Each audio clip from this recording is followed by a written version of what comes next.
رسول رضایی.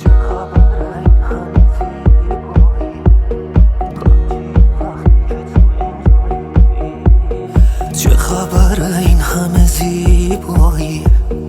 غم چیه وقتی که تو اینجایی؟ خوبه که خوابم میکنه هر شب، زنگ صدات مثل یه لالایی. دلم میخواد یه شب بغل تو چشم خوب بشی، نشونه یه تو میشه بالشم. نمیذارم دیگه بگیره اون دلت، کمه حتی جونمو اگه بدم بهت. تو قلبم عمیق جات، واسه من یه عمر هر دقیقه بود. مثل من که اینجوری رفیق بود، عمقیده باشه تو سلیقه هات. تو قلبم عمیق جات، واسه من یه عمر هر دقیقه بود. مثل من که اینجوری رفیق بود، عمقیده باشه تو سلیقه هات.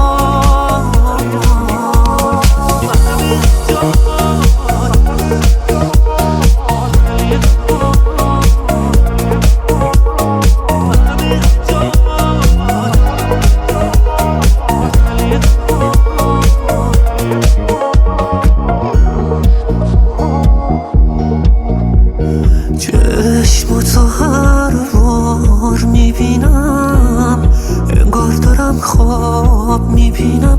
با یه نگاهت قلبمو باز میکنی از جاش. پیش تو بدگیر دلم، حرف میزنی میره دلم. غم اگه مون شب اگه شد، تو با من باش. تو قلبم عمیق جات، واسه من یه عمر هر دقیقه بود.